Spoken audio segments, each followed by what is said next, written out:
మీద బీసీల పైన బీజేపీ పార్టీ కక్ష కట్టింది. రాహుల్ గాంధీ గారు చాలా చక్కగా మేము బీసీలందరినీ దేశంలో ఉండే కులాలన్నింటినీ లెక్కిస్తాం, దేశంలో ఎక్సరే చేస్తాం, వాళ్ళందరికీ కూడా సామాజిక న్యాయం అందేటట్టు చూస్తాం, 27% ఉన్న ఓబీసీ రిజర్వేషన్లని దేశంలో 42% తీసుకుపోతాం. ఇప్పటి వరకు పార్లమెంట్ లో 90 మంది సెక్రటరీలు ఉంటే నేషనల్ సెక్రటరీలో 30 ఓబీసీలు ఉన్నారు. వాళ్ళ యొక్క ప్రాతినిధ్యాన్ని దేశ సంపదను పంచడానికి కీలకంగా వాళ్ళు వ్యవహరిస్తారు.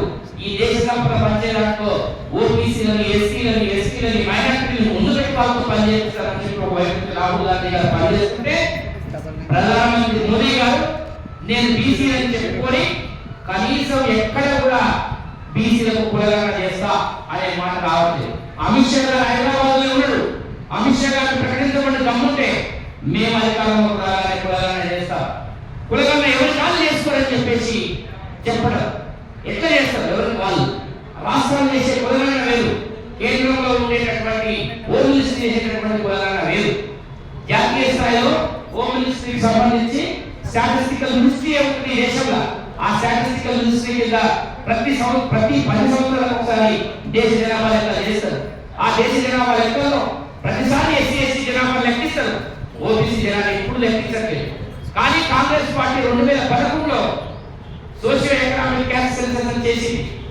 2011లో చేసిన తర్వాత 2014లో బీజేపీ అధికారంలోకి వస్తే మేమందరం ఎంతో మంది ఉద్యమాలు చేసి కోర్టులలో కేసు వేసి మీరు క్యాస్ట్ సెన్సస్ పెట్టాలంటే ఇక్కడ సికింద్రాబాద్ నుంచి పోటీ చేస్తున్న ఈ పార్లమెంట్ అభ్యర్థి కిషన్ రెడ్డి అప్పుడు ఆనాడు హోం సహాయ శాఖ మంత్రిగా ఉండే ఆయన పార్లమెంట్ లో ఏం చెప్పిందంటే, మేము బీసీ కులాలను కానీ చెయ్యం, మేము లెక్కిస్తాం. ఆ తర్వాత 2011లో చేసినటువంటి సోషియో ఎకనామిక్ క్యాస్ట్ సెన్సస్ మేము పెట్టాం.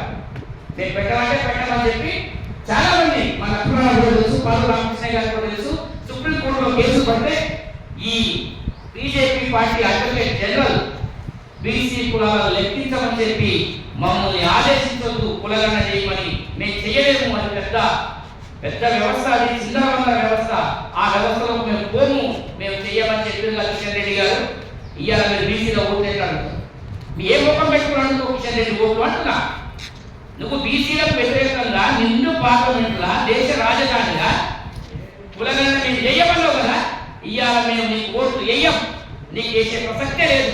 వేయకపోగా ఇప్పుడు అన్ని బీసీ సంఘాలు ఇప్పుడు 10 అయినాయి, రేపు 20 అయితే 30 అయితే 100 అవుతాయి. అన్ని కుల సంఘాలు సికింద్రాబాద్ సెగ్మెంట్ లో ఎట్లా గెలుస్తామో మేము చూస్తాం. పార్లమెంట్ సెగ్మెంట్ లో నిన్ను ఓడగొట్టి ఆగ పాతాళానికి దొక్కి రంగపురం కిషన్ రెడ్డి ఇబ్రాహీంపట్నం పోయేదాకా పట్టలు కొట్టకపోతే మేము బీసీలే చూసుకో.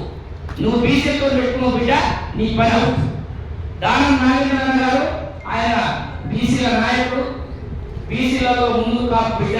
ఏ బీసీకి ఆపదున్నా సాపదున్నా ముందుండి పనిచేసేవాడు, హైదరాబాద్ బ్రదర్ కాబట్టి ఊళ్ళకి వచ్చినటువంటి బీసీలను ఎక్కడెక్కడ వచ్చే బీసీలందరూ కూడా అండగా ఉండేటటువంటి వ్యక్తి. దానం నాగేంద్రనాథ్ గెలిపించాలని చెప్పి మేమందరం కూడా ఏకవాక్య తీర్మానం తీసుకున్నాము.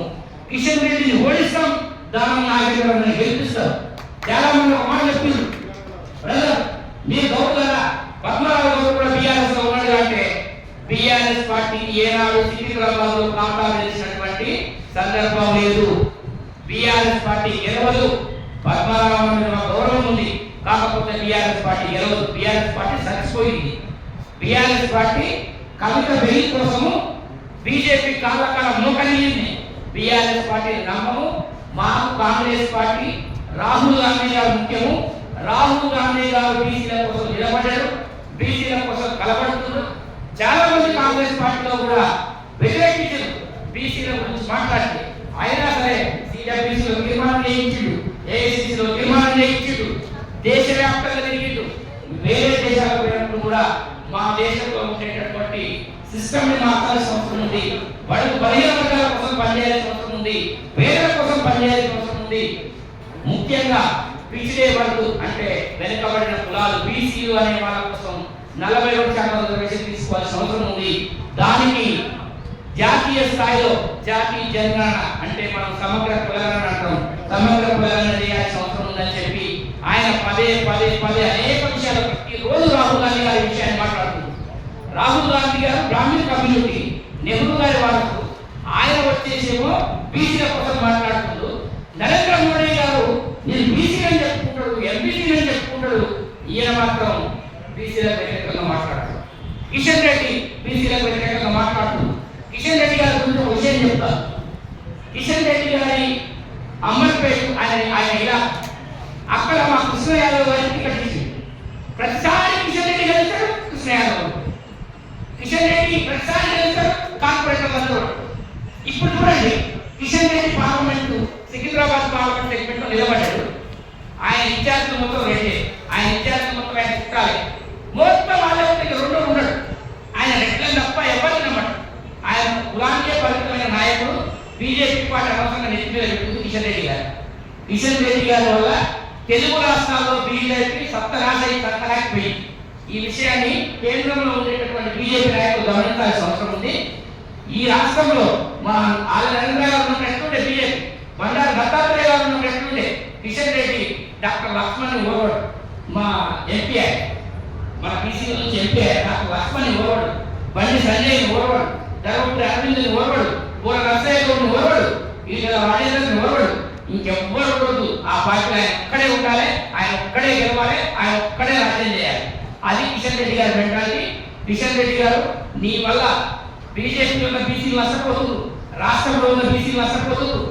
ఈసారి నిన్ను ఖచ్చితంగా ఓడగొట్టి గుర్తిస్తామని